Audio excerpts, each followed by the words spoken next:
Dear gate 2026 aspirants and parents students, welcome back to my channel. మనకి 7-8 తారీఖు అయిపోయినాయేమో, ఇంకా ఉన్నది 14-15. మనకు మెయిన్ ఇంపార్టెంట్ ఈసీ జరుగుతుంది, త్రిబుల్ ఈ జరుగుతుంది. 14న త్రిబుల్ ఈ జరిగే అవకాశం ఉంది. 15 మరి ఈసీ పేపర్ జరుగుతుంది. ఈ రెండింటికి సంబంధించిన ఈ వీడియోలో మెయిన్ ఇంపార్టెంట్ టాపిక్స్ కొంతమంది స్టూడెంట్స్ అడుగుతున్నారు, సార్ మరి త్రిబుల్ ఈలో ఏమేమి చదవాలి, ఒకసారి రివిజన్ చేసుకుంటే. ఇది revision మాత్రమేనమ్మా.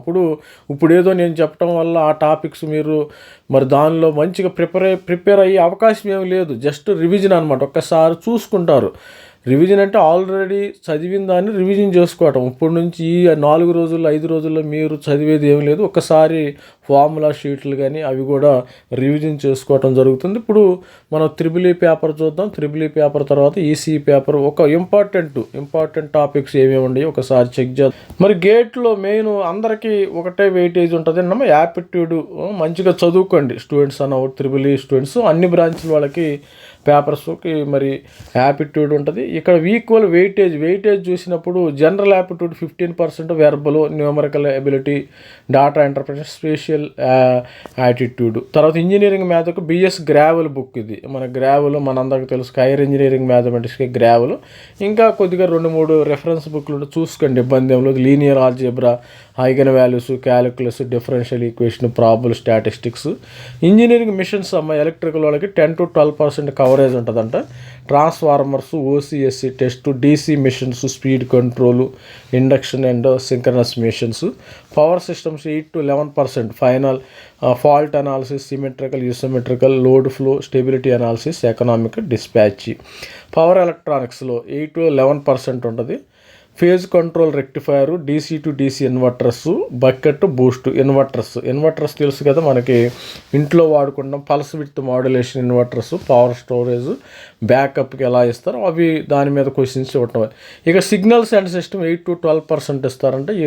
Linear time invariant, convolution, Laplace, Z transformer, వీటిల్లో మంచి క్వశ్చన్స్ వచ్చే అవకాశం. ఒకసారి రివిజన్ చేసుకోండి. ఇప్పుడు ఈ 2-3 రోజుల్లో మీరు పెద్ద పిస్తాలు అయిపోయేది ఏమి లేదు. రివిజన్ చేసుకోవటమే ప్రతి ఒక్క స్టూడెంట్స్. 2027 అది ఇంకా టైం ఉంది కాబట్టి 2026 మనకి 4 రోజుల్లో పెద్ద ఎక్స్పర్ట్లు అయిపోయేది ఏమి లేదు. జస్ట్ ఆల్రెడీ ప్రిపేర్ అయిందని ఒక్కసారి నెమరు వేసుకోవటం. మనము మరి గేదెలో ఎట్లా నెమరు వేసుకుంటాయి కదా, బర్రెల్లో గేదెలో తిన్న తర్వాత ఒక్కసారి మళ్ళీ నెమరు వేసుకోవటం కోసమే చెప్తున్నాను. Control systems by 8 state space analysis, Routh Bode plot. దీనికి నాగర్త గోపాల్ అని ఉంటుంది. Control systems by Nagrath Gopal. Control engineering by Kuo అని ఒక బుక్ ఉంటుంది, ఆటోమేటిక్ కంట్రోల్ ఇంజనీరింగ్. ఆ బుక్ కూడా మంచి బిట్స్ వస్తాయి, అర్థం చేసుకోండి. మంచి ఇక్కడ అన్ని ప్రాబ్లమ్సే, థియరీ ఏముండదు, అన్ని ప్రాబ్లమ్సే ఉంటాయి. తర్వాత ఎలక్ట్రిక్ సర్క్యూట్స్లో network theorems, Thevenin's, Norton, transient analysis, 2 port సంబంధించింది. ఎనలాగ్ సిస్టమ్స్ వచ్చేసరికి ఇక మనకి చూసినట్టయితే అనలాగ్ సిస్టంలో ఆప్ యాంప్కి మనకు తెలుసు కదా, LSI, linear integrated circuits by Roy Choudhury అనే బుక్. మంచి బుక్ అమ్మ. రాయ్ చౌదరి, రమాకాంత్ గైక్వాడు. ఈ ఈసీకి త్రిబుల్ ఈకి ఇన్స్ట్రుమెంటేషన్ వాళ్ళకి ఇదంతా common. Op amps, diode circuits, BJT FET amplifiers, power amplifiers. దీనిలో ఏంటంటే క్లాస్ ఏ యాంప్లిఫైర్ వస్తుంది, క్లాస్ ఏబి వస్తుంది, class C amplifiers, different amplifiers ఉంటాయి, అవి కూడా చూసుకోవచ్చు. లాజిక్ గేట్స్ అంటే మనకు అందరికీ తెలుసు. ఇది కంప్యూటర్స్ వాళ్ళు కూడా ఉంటుంది. Morris Mano, R P Jain, flip flops, sequential combinational circuits అంటే మెమరీ ఉండదు. సీక్వెన్షియల్ సర్క్యూట్ మెమరీ ఉంటుంది. 1 బిట్ ఆఫ్ ఇన్ఫర్మేషన్ మనం స్టోర్ చేయొచ్చు సీక్వెన్షియల్ సర్క్యూట్లో. కాంబినేషనల్ సర్క్యూట్లో we can't store any information, flip flops అది. తర్వాత సీక్వెన్షియల్ సర్క్యూట్ ఇక్కడ కూడా ఇచ్చాడు కదా, counters, ripple counters, Johnson counters, different counters అయితే ఇక్కడ ఉంటాయి, అదే చెప్పాను. తర్వాత electromagnetic, Coulomb's, Gauss law, Ampere law, Maxwell equations ఉంటాయి. Measurement, bridges, PMCC, moving iron instruments, error analysis. దీనికి కోపర్ చూసుకుంటే సరిపోతుంది, కోపర్ కానీ. తర్వాత ఎలక్ట్రికల్ అండ్ ఎలక్ట్రానిక్స్ ఇంజనీరింగ్ పెద్ద గ్రంథం లాగా ఉంటుంది కానీ చాలా easy. Electrical and electronic measurements by AK Sawhney. Sawhney book అని ఆల్రెడీ ఉంటుంది, మీకు ఆల్రెడీ తెలిసి ఉంటుంది. మరి బీటెక్లో కంపల్సరీ ఇవన్నీ బీటెక్ సబ్జెక్ట్స్ ఏనమ్మా, ఎక్కడి నుంచో తీసుకొచ్చి ఎక్కడి నుంచో మిమ్మల్ని చదవమంటారు. ఇవన్నీ కూడా BTech second year third year portion మాత్రమే. ఈ ఈ సబ్జెక్టులన్నీ BTech second year third year మాత్రమే. రెఫరెన్స్ బుక్స్ వచ్చేసేసి మనకి several standard text book, recommended compress study materials, Bimbhra by electrical machines by advanced engineering methods Erwin ఉంటుంది, Kothari power systems engineering, power recommended books ఇవి చూసుకోండి. కొద్ది అరిహంత బుక్స్, తర్వాత ఇవన్నీ మేడీజీ పబ్లిషర్స్ కొన్ని బుక్స్ ఉంటే మీరు ప్రాక్టీస్ చేసుకోండి. ఎక్కువగా పీవైక్యూస్ ఒకసారి రివిజన్ చేసుకోండి, పీవైక్యూ చూసుకోండి. తర్వాత ఏంటంటే ఫార్ములాస్, షార్ట్ నోట్స్ ఫార్ములా చూసుకోండి, ఇవన్నీ BTech second year third year ఉండేవి. అంతేగాని ఏదో ఐఏఎస్ ఐపీఎస్ క్వశ్చన్ లాగా ఏదో కరెంట్ అఫైర్స్ ఉండే సీన్ లేదు దీనికి.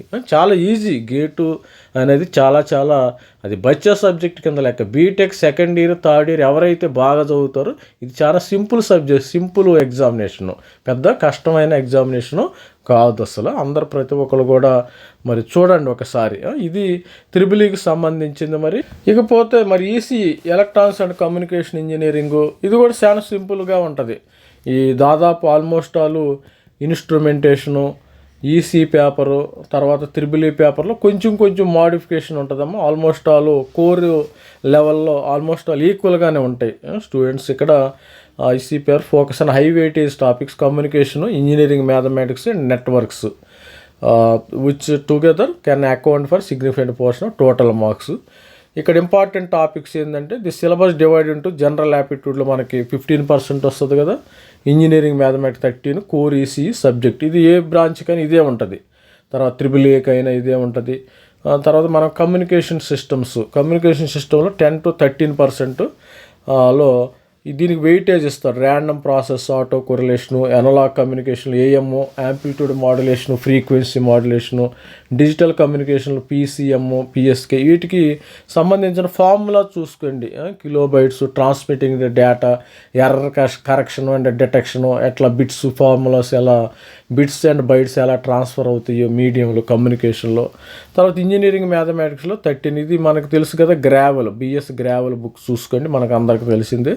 లీనియర్ ఆబ్జెక్ట్, ఐగర్ values, calculate, differential equation, probabilities. తర్వాత network signal system 15 network theorems, Thevenin's, transient, Laplace, Z. ఇది త్రిబుల్ ఈ వాళ్ళకి కూడా సేమ్ ఉంది. LTA system, conventional. ఎలక్ట్రానిక్ డివైజెస్లో Millman Halkias, EDC by Millman Halkias అనే బుక్ ఉంటుంది. అది కూడా మంచి బుక్, చదువుకోండి. దీనిలో semiconductor physics, Fermi level, carrier. ఇక్కడ కొద్దిగా ఎలక్ట్రానిక్స్ ఎక్కువ ఉంటుంది త్రిబుల్ ఈ వాళ్ళ మీద. PN junction, MOSFET, solar cell చెప్పాను కదా, class C amplifier, class B, class C amplifier ఎలా ఉండే అవకాశం. Millman Halkias, pulse digital circuits అవి చూసుకోండి. తర్వాత ఎనలాగ్ సర్క్యూట్స్ 10/11%. ఆప్ యాంప్స్ తెలుసు కదా, ఆప్ యాంప్స్ మనకి ideal inverting, non inverting amplifier, దాని instrumentation amplifier, ideal characteristics of the amplifier. Operational యాంప్లిఫైర్స్లో ఐడియల్ క్యారెక్టరిస్టిక్స్ ఇస్తారు. Ideal characteristics input resistance infinity, output impedance 0, gain voltage gain infinity. ఇవన్నీ కూడా ఐడియల్కి. ఇలాంటి చిన్న సింపుల్ అడుగుతారు, ఒకసారి గుర్తు చేసుకోండి. Summer amplifier, BJT amplifier, oscillators. Oscillators అంటే F = 1/2π√LC. ఇలాంటివి నాకు గుర్తు వస్తున్నాయి. ఇలాంటి సింపుల్గా జరుగుతాయి. ఆసిలేటర్స్ ఎలా ఉంటాయి. తర్వాత డిజిటల్ సర్క్యూట్స్ బై మీరు దీనికి కూడా ఆప్ యాంప్స్ బై మీరు ఆప్ యాంప్స్కి ఏం చేస్తారు అంటే రాయ్ చౌదరి, రమాకాంత్ గెయిక్వాడ్. తర్వాత digital circuits, sequential circuits, counters, final state machines ఉంటాయి. Combinational circuit, multiplexers, decoders, data కన్వర్టర్స్లో A to D converters, D to A converters. ఈ A to D కన్వర్టర్స్లకి కన్వర్షన్ టైం ఎలా ఉంటుంది అంటే different types of A to D converters మనకి dual slope కానీ dual slope, successive approximation, A to D converter 2 ఉంటాయి. దేనికి కన్వర్షన్ ఎక్కువ తక్కువ అని ఉంటుంది. తర్వాత D to A కన్వర్షన్ చూసుకోండి. D to A కన్వర్షన్లో నీకు R2R ల్యాడర్ డయాగ్రామ్ అని ఇలా డిఫరెంట్ ఉంటాయి, సింపుల్గా ఉంటాయి. చదువుకుని ఒకసారి రివిజన్ చేసుకోండి. ఇప్పుడు బాగా ప్రిపేర్ అయిపోయి 4 రోజుల్లో అయ్యే సీన్ లేదు ఎవరికి. ఆల్రెడీ ప్రిపేర్ అయ్యి ఉండాలని ఒకదాన్ని మనము ఈ యొక్క పశువు మరి వీటిలాగా గడ్డి తిని మన నెమరేసుకుంటాయి కదా, సాయంత్రం పగలంతా తినొస్తాయి, నైటు నెమరు వేసుకో, అట్లా నెమరు వేసుకోండి. మీరు ఫార్ములాస్ ఆల్రెడీ ప్రిపేర్ చేసుకుని ఉంటారు కదా. ఇప్పుడు గత 4-5 నెలల నుంచి స్టూడెంట్స్ అందరూ కూడా ఫార్ములాస్ ప్రిపేర్ చేసి ఆ ఫార్ములాస్ని ఏం చేస్తారంటే మీరు ఆ ఫార్ములాస్ని ఒక్కసారి రివిజన్ చేసుకోండి. జస్ట్ మనం తిన్న తర్వాత ఆహారాన్ని ఎట్లా ఇవి జీర్ణం చేసుకుని నములు తీసి పశువులు, ఆ విధంగా మనం కూడా రివిజన్ మరి జస్ట్ కంపారిజన్ చేస్తున్నాను. ఆ విధంగా మనం రివిజన్ చేసుకుంటే చాలా చాలా ఉపయోగంగా ఉంటుంది. ఇక control system, stability analysis, Nyquist, Bode plot, state variables, దీనికి మనము నాగర్త గోపాలు వాడాలి. నాగర్త గోపాలు తర్వాత కుయ్యి అలాంటి మంచి మంచి బుక్కులు వాడి దీనిలో ఏంటంటే రూట్లో control system, open loop system ఇట్లా ఉంటాయి కదా, దీని ఫార్ములా ఎట్లాగా, దీని అవుట్పుట్ బై ఇన్పుట్ ఇలా చూసుకొని తర్వాత దీనిలో కే ఒకటి కనుక్కోవటం, కే ఎలా కనుక్కోవటం, ఒక ట్రాన్స్ఫర్ ఫంక్షన్ ఇస్తాడు, output by G(s) by H(s) ఇట్లాగా ట్రాన్స్ఫర్ ఫంక్షన్ ఇచ్చి దీని యొక్క అవుట్పుట్ బై ఇన్పుట్ ఇచ్చి కే కనుక్కోవటం. స్టెబిలిటీ ఎక్కడ ఉంటుంది, ఒక first order system, second order system, zeta greater, suppose zeta =1 critically damped, zeta > overly damped, ఇలా different second order, first order systems ఉంటాయి, అవి చదువుకోండి. తర్వాత electromagnetics, Maxwell equations, plane waves, transmission lines, ఇవి కూడా మంచిగా రికమెండెడ్ బుక్స్. ఈసీకి ఆల్రెడీ బుక్స్ కూడా కవర్ చేసాము. దీనికి కూడా సేమే కదా, digital circuits by the results of Morris Mano ఆర్పిజేను. సో చదువుకొని సరిపోతుంది మీకు. ఇది కూడా కమ్యూనికేషన్కి సైమన్ హైకన్స్ బుక్ కూడా రెఫర్ చేసుకోవచ్చు. రికమెండెడ్ బుక్స్ మంచి బుక్స్ ఉన్నాయి చూడండి. ఇక్కడ engineering mathematics by B S Grewal, నేను ఆల్రెడీ చెప్పాను. Network theory Van Valkenburg, electronic devices Donald Neamen, semiconductor devices, electronic circuit Sedra Smith, digital circuits, digital logic and compiler design, Morris Mano computer design. ఇది Morris Mano చెప్పాను కదా. ఇప్పుడు నేను ఇవన్నీ చదువుకుని కనీసం 25 ఇయర్స్ అవుతుంది నేను బీటెక్ చేసుకుని. ఇప్పుడు కూడా నాకు గుర్తుంది, ఎందుకంటే నేను అప్పుడప్పుడు నెమరు వేసుకుంటాను, నేను కూడా గుర్తు చేసుకుంటా, అయ్యో అప్పుడు అది చదివాం కదా, ఇట్లా చదివాము. మరి signals and systems, Oppenheim, control systems, Norman, ఇక్కడ నాగర్త గోపాల్ కూడా చూసుకోవచ్చు. కమ్యూనికేషన్ సైమన్ హైకన్, మంచి బుక్స్ ఉంటాయమ్మ. ఇలాంటి బుక్స్ రెఫరెన్స్ బుక్స్ చూసుకోండి. ఇక మీరు ప్రీవియస్గా gate EC previous paper solve చేసుకుని ఒకసారి పబ్లికేషన్స్ జీకే కానీ మేడీజీ కానీ డిఫరెంట్ పబ్లికేషన్స్ అయితే ఉన్నాయి. ఇది స్టూడెంట్స్ ఓవరాల్గా మనము ఒకసారి రివిజన్ చేసుకోండి. మనము కొన్ని ఏంటంటే ఆడతా పాడతా చదువుకుంటే మంచిగా వస్తాయి, గుర్తుంటాయి అన్నమాట. అదేవిధంగా బట్టి కొడతాం కాదు, ఒక ప్రాక్టికల్ వేగా అప్లికేషన్ ఓరియంటెడ్గా ప్రతిదీ అప్లికేషన్ ఓరియంటెడ్గా చదువుకోవాలమ్మా. స్టడీ చేసేటప్పుడు నీలో నువ్వు చదువుకోవటం, ఎక్స్ప్లెయిన్ చేసుకోవటం, నీకు నువ్వే ఎక్స్ప్లెయిన్ చేసుకోవటము.